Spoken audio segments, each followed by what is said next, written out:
Okay, so for the first update, I'm really curious about the beginnings, the genesis of Project L. How did the idea come to life? Well, the first time we've encountered the game, it was at a prototyping event here in Czech Republic. There was this wonderful guy called Adam, and he was showing the game, and we just wanted to try it out. It was just these paper puzzles with cut-out pieces. Immediately after we finished the game, what we did, we wanted to play another and another, because it was just so captivating. Even if it looked like this, it doesn't matter, because the game design was so simple, yet so interesting that we knew we wanted to take it and play it with our families, with friends, with kids, partners, just with everyone. And we wanted to help Adam make the game a reality and produce it in an amazing quality, which would make a significant difference if it would look like this. Yeah, so you were not impressed by the presentation, but by the mechanics in the game, right? Yeah, the mechanics were so great that the presentation didn't matter. And did the mechanics evolve as well with the presentation?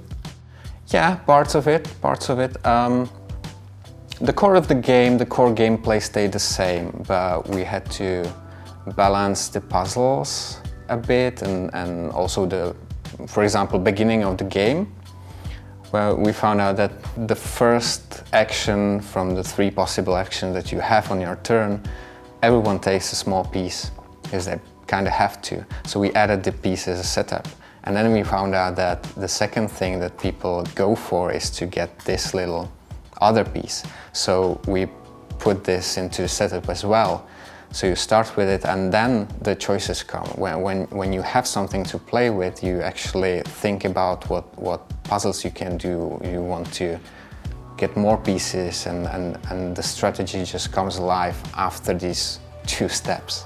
If I remember correctly, there were some puzzles that did not work mechanically and you've had to change the designs as well? Yeah, we have to balance the puzzles because some of them, they just wouldn't work.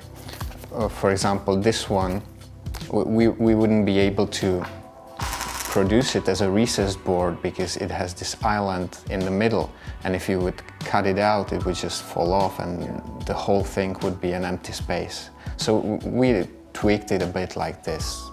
Okay. We're going to cover manufacturing and all the issues, hurdles you've had to overcome later in another update. But now let me ask you about Ghost Beast, the first expansion pack for Project L. What's the genesis story on that? Yeah, we saw how simple and elegant the core design of Project L was, and we were interested in what else we can do within these constraints, within the basic gameplay mechanics. And we thought, yeah, so maybe we can, when you have a puzzle, you have rewards here, maybe we can change the rewards up, do different things with them. And we can also get larger pieces into the game, which sounds simple, like it's nothing, but it changes the gameplay a bit because then they just don't fit anywhere. So you are able to cover a lot of ground with one piece, but maybe you don't want to use it anymore. So we came up with this action where you can tear the piece up.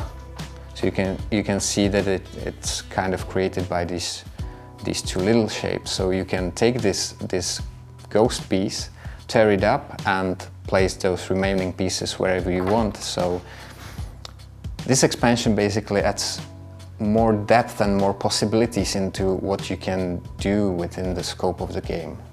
Okay, thank you so much. This is it for the first update. We'll be back in a couple of days with another update covering the game mechanics in more depth. Thank you.